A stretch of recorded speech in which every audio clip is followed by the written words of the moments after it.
जय राम जी की। श्री वाल्मीकि रामायण किष्किंधा कांड, चौथा सर्ग। लक्ष्मण का हनुमान जी से श्री राम के वन में आने और सीता जी के हरे जाने का वृतांत बताना तथा इस कार्य में सुग्रीव के सहयोग की इच्छा प्रकट करना, हनुमान जी का उन्हें आश्वासन देकर उन दोनों भाइयों को अपने साथ ले जाना। जय राम जी की। श्री राम जी की बात सुनकर तथा सुग्रीव के विषय में उनका सौम्य भाव जानकर और साथ ही यह समझकर कि इन्हें भी सुग्रीव से कोई आवश्यक काम है, हनुमान जी को बड़ी प्रसन्नता हुई। उन्होंने मन ही मन सुग्रीव का स्मरण किया। अब अवश्य ही महामना सुग्रीव को राज्य की प्राप्ति होने वाली है, क्योंकि ये महानुभाव किसी कार्य या प्रयोजन से यहाँ आए हैं और यह कार्य सुग्रीव के ही द्वारा सिद्ध होने वाला है। तत्पश्चात बातचीत में कुशल बानर श्रेष्ठ हनुमान जी अत्यंत हर्ष में भरकर श्री रामचंद्र जी से बोले, पंपा तटवर्ती कानन से सुशोभित यह वन भयंकर और दुर्गम है। इसमें नाना प्रकार के हिंसक जंतु निवास करते हैं। आप अपने छोटे भाई के साथ यहाँ किस लिए आए हैं? हनुमान जी का यह वचन सुनकर श्री राम की आज्ञा से लक्ष्मण ने दशरथ नंदन महात्मा श्री राम का इस प्रकार परिचय देना आरंभ किया। विद्वन, इस पृथ्वी पर दशरथ नाम से प्रसिद्ध जो धर्मानुरागी तेजस्वी राजा थे, वे सदा ही अपने धर्म के अनुसार चारों वर्णों की प्रजा का पालन करते थे।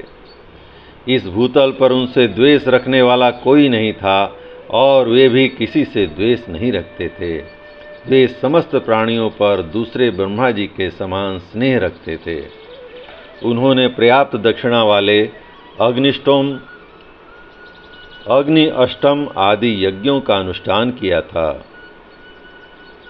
वे उन्हीं महाराज के ज्येष्ठ पुत्र हैं। लोग इन्हें श्री राम कहते हैं। ये सब प्राणियों को शरण देने वाले और पिता की आज्ञा का पालन करने वाले हैं। महाराज दशरथ के चारों पुत्रों में ये सबसे अधिक गुणवान हैं। ये राजा के उत्तम लक्षणों से संपन्न हैं। जब इन्हें राज्य संपत्ति से संयुक्त किया जा रहा था, उस समय कुछ ऐसा कारण आ पड़ा जिससे ये राज्य से वंचित हो गए और वन में निवास करने के लिए मेरे साथ यहाँ आ गए।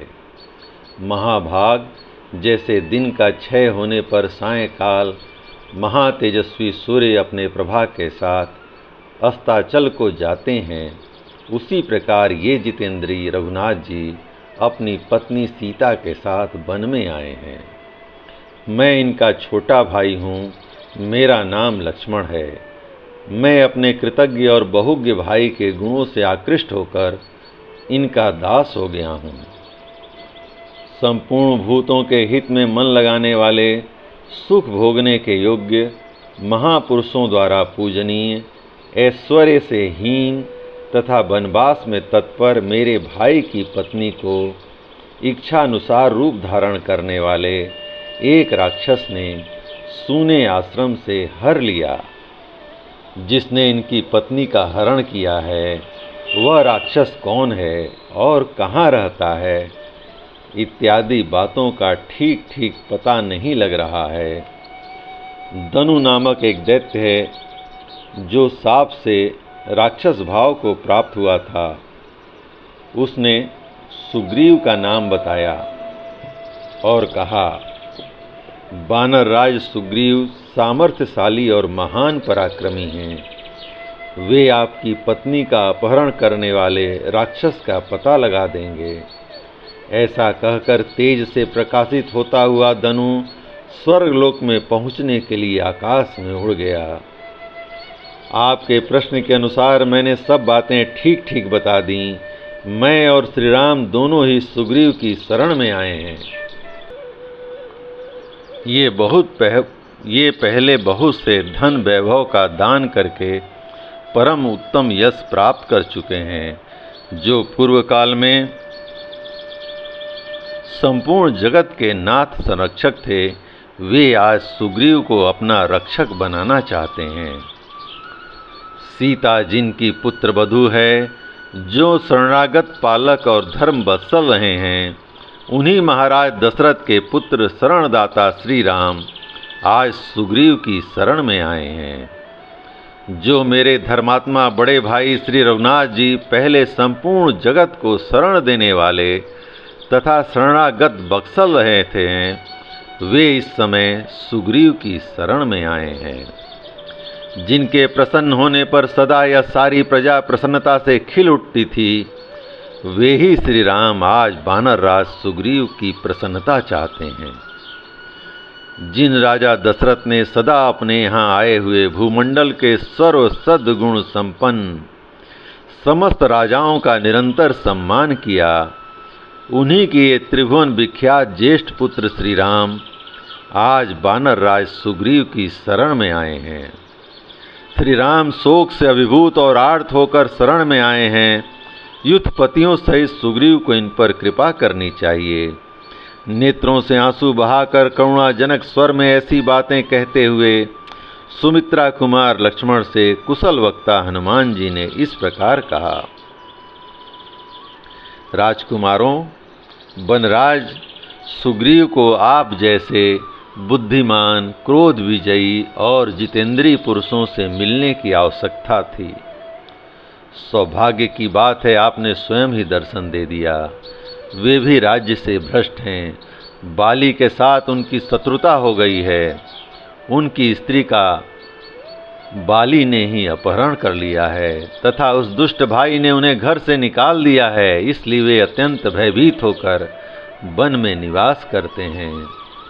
सूर्यनंदन सुग्रीव और सीता का पता लगाने में हमारे तथा स्वयं रहकर आप दोनों की पूर्ण सहायता करेंगे। ऐसा कहकर हनुमान जी ने श्री रघुनाथ जी से स्निग्ध मधुर वाणी में कहा, अच्छा, अब हम लोग सुग्रीव के पास चलें।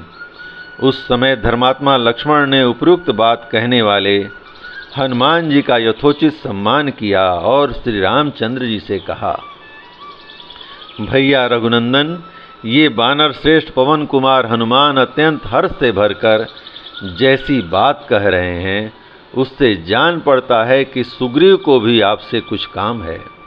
ऐसी दशा में आप अपना कार्य सिद्ध हुआ ही समझें।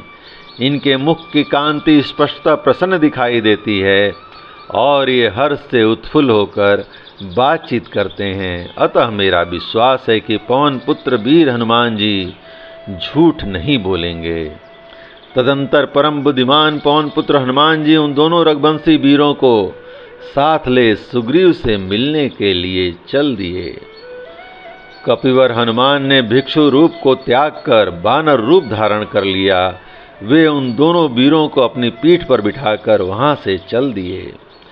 महान यशस्वी तथा शुभ विचारों वाले महापराक्रमी वे कपिवीर पवन कुमार कृतकृत्य से होकर अत्यंत हर्ष में भर गए और श्री राम लक्ष्मण के साथ गिरिवर ऋष्यमुख पर्वत पर जा पहुँचे। जय राम जी की। इस प्रकार श्री वाल्मीकि निर्मित आर्ष रामायण आदि काव्य के किष्किंधा कांड का चौथा सर्ग प्रभु श्री राम की कृपा से पूर्ण हुआ। जय राम जी की।